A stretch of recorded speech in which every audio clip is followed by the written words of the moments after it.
Hey everyone. So, I just realized something when I was making my video yesterday, and it's a topic that I've never seen anyone really cover at all, or not in a way that is quite evident. But I'll definitely be talking about it more because it needs to be front and center for anybody trying to avoid sticking up for the arguments that they're actually sticking up for. Natalists have always been antinatalists as well. And it's not really hard to see how and why that was possible, especially if you read any amount of history. Natalists have even rationalized their ability to give birth, so much so that they've even rationalized the ability to kill their children. The concept of honor killings, especially within Abrahamic religions, is quite evidence of that. It exists in Hinduism too, by the way. It exists in a whole lot of other religions. But they have rationalized that they can give life and they can take life in the name of their God, right? But even then, there's always been the concept of the undesirables in society. And this is a deeply natalist trait, the undesirables. If you have an undesirable element in your society, you either want to remedy it, you want to distance yourself from it, or you want to exterminate it. Whatever it may be deemed as undesirable. Now, what happens when you have undesirable people? And this is what gets me about natalists and how they have such a visceral reaction towards antinatalists, is that if you ever found an antinatalist who was pro-eugenics, then they're just pro-eugenics. They're not even they're pro-eugenics first, right? Being an antinatalist and pro-eugenics is it's superfluous, really, because eugenics is selective antinatalism. And when you consider that even as far back, see, as much as we might lament the existence of religion even today, it's so great that every single one of them carries an old-ass book with scriptures that you can reference right in front of their face to show them how they also believe in antinatalism. When God commands the Israelites to go and wipe out an entire village of Amalekites or whoever it is, they are doing it to exterminate those people. They are undesirables, and they're doing it to exterminate them. Yeah, capture their women and their girls and do as you wish with them, but kill the sons and kill the men. Why? So that they don't reproduce their culture anymore. And I hope any natalist coming across this gets triggered by the fact that I used 1930s German imagery in the thumbnail, because they, more than anyone, exemplified the hypocrisy that we still have to live by today.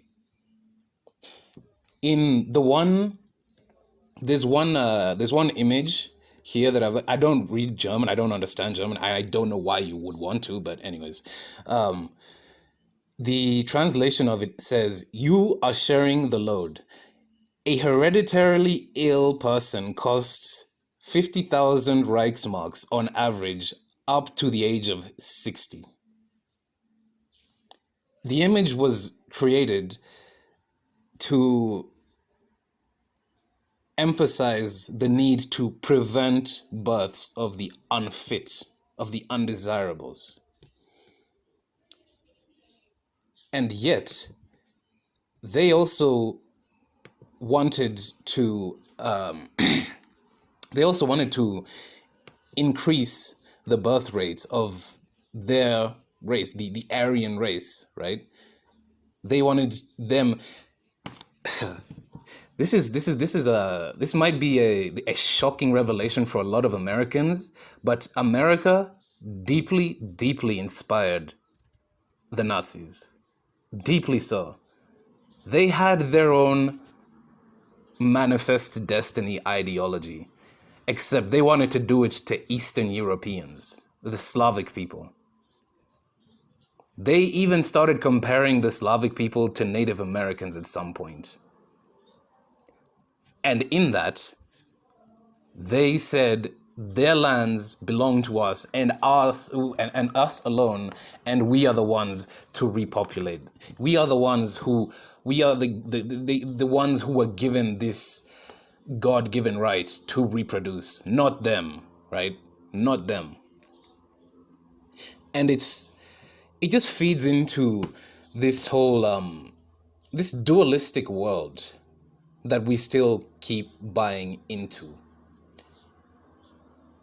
I often discuss with a Gnostic antinatalist about how exactly it is we need to convey that when we talk about antinatalism, we're not talking about scraping your knee or heck, not even breaking an arm.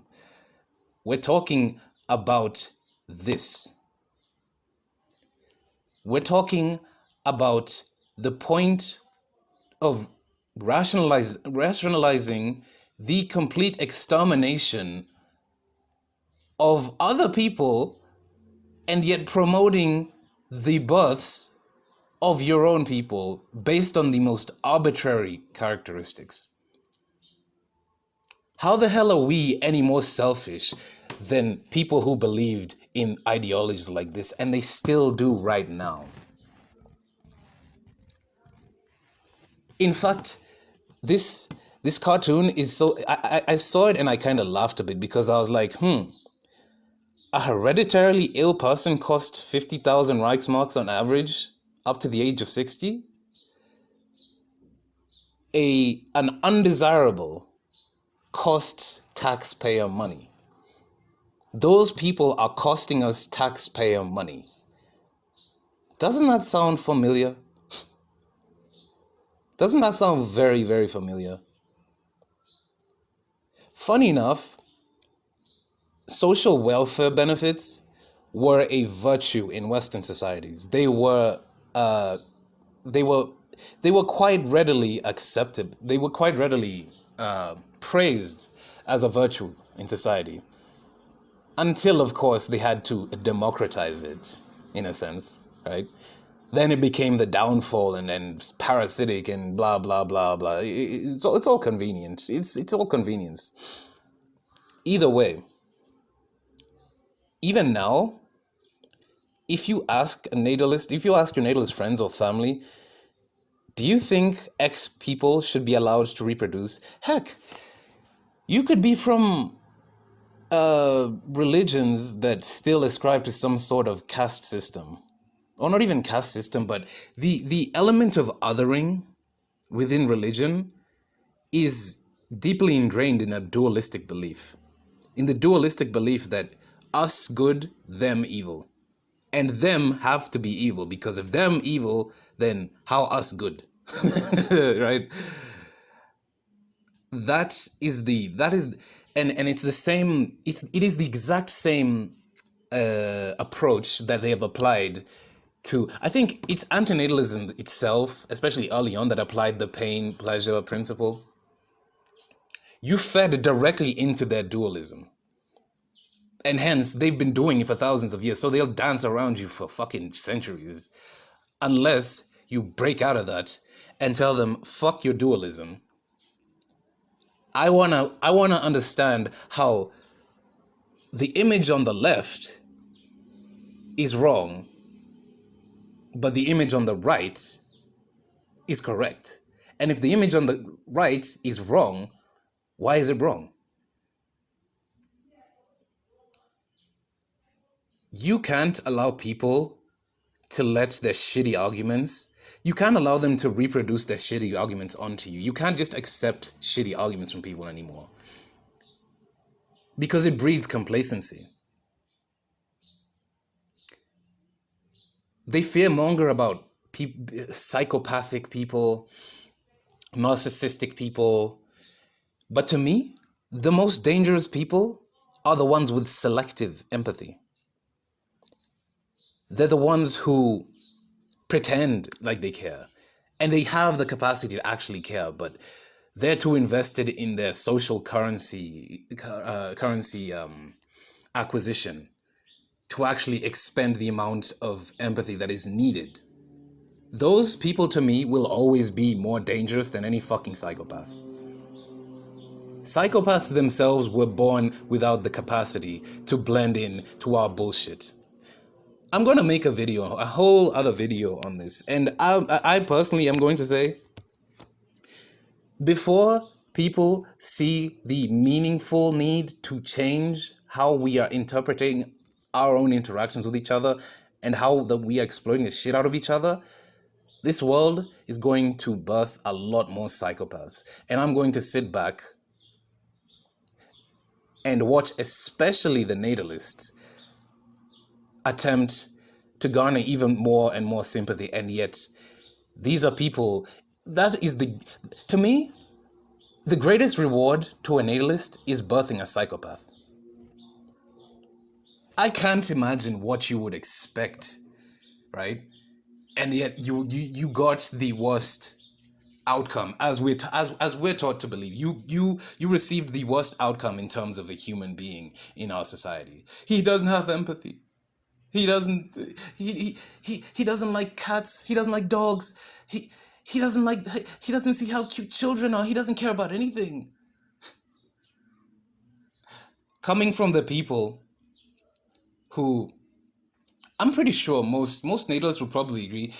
Do you think people in prisons should reproduce and reproduce other prisoners? I would hope they would say no. I'm not talking, and to be clear, I will never co-sign castration. I will never co-sign involuntary infertility treatments. Because that, while, and this is the thing about having a focused, a focused level of where you want antinatalism to be, because you can do that. They can do that, and less children will be born. Yes, yay! You've done the antinatalist thing, right? But they're not going to do that for everybody. It's always going to be who is the most deserving of this castration. It's scapegoating. Don't let your antinatalism be watered down by scapegoating. Because there's so many points of hypocrisy that you can come across. But if you realize that it's all supported by this need to be all or nothing, good or bad, good or evil, right or wrong. And yet we live in a multifaceted universe. We live on a multifaceted planet, right? We ourselves, as sentient beings, are multifaceted. Yes, you have a right arm or a left arm, or a right leg and a left leg, but you only have one liver.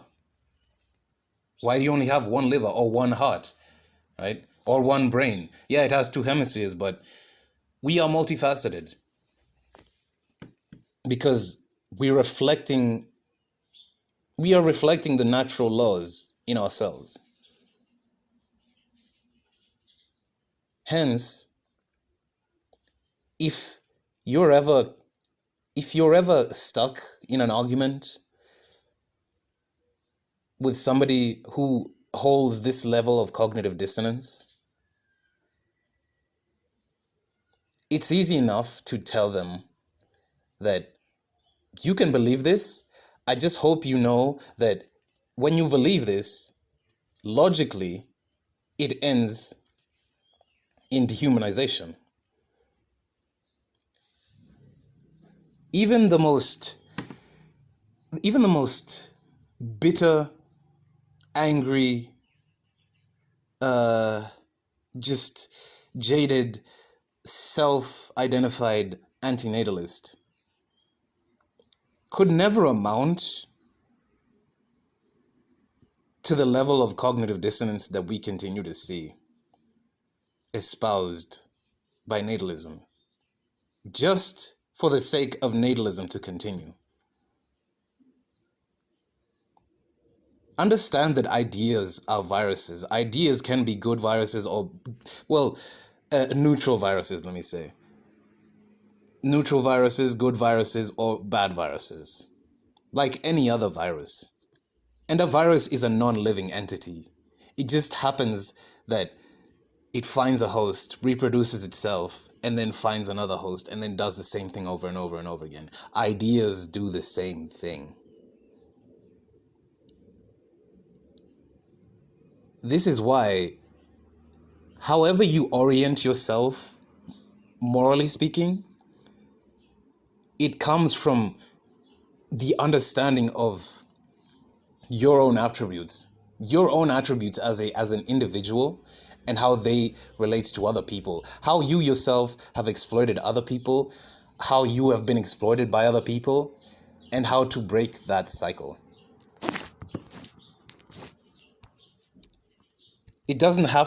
History doesn't have to repeat itself. But we love to say it repeats itself because we're still here fucking repeating the same bullshit. That's why it repeats itself, you dumb fucks. Right?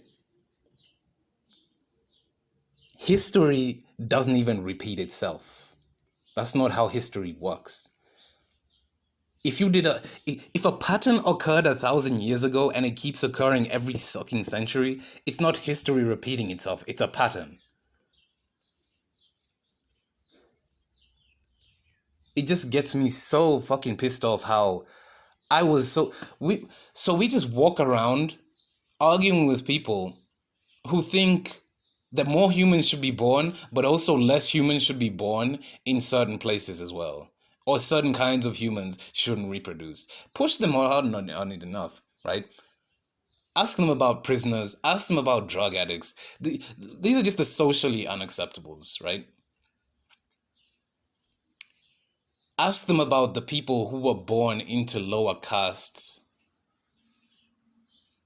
Ask them about the disabled. Ask them about people with... we will get so fucking angry that children are being born with such horrible, painful, agonizing birth defects.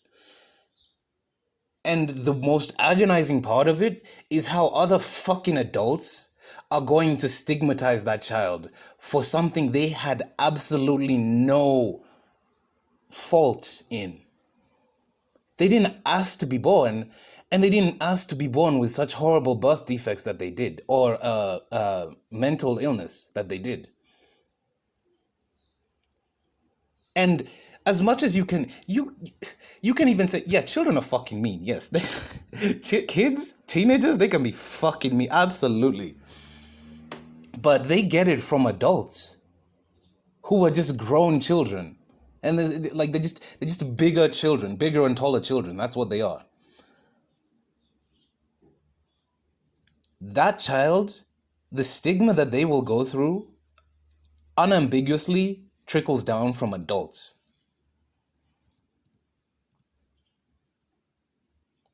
And we get mad that we're like, why the hell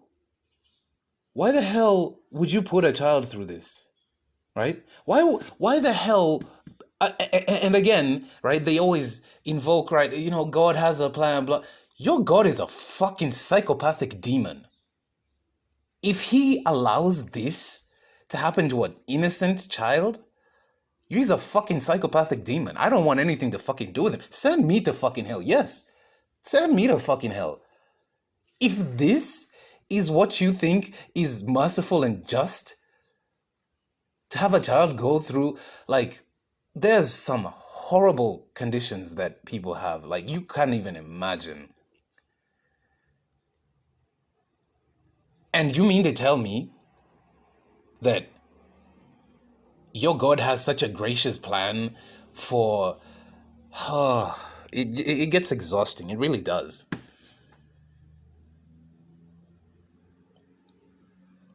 And this is just to say that you as an antinatalist should not be celebrating miscarriages. You should not be celebrating the deaths of people's children.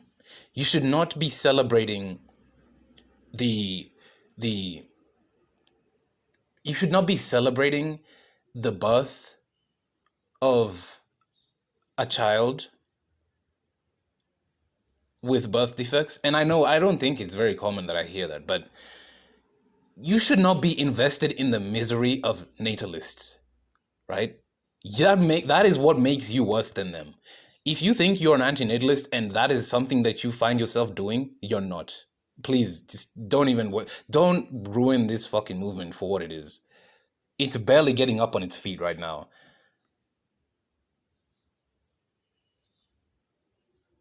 So once you see hypocrisy for what it is, once you see the false dichotomies you've been fed are always just meant to be false. They're not even meant to be true. That's the crazy thing. They're not even meant to be true. They were meant to remain false. It falls on you to break that cycle.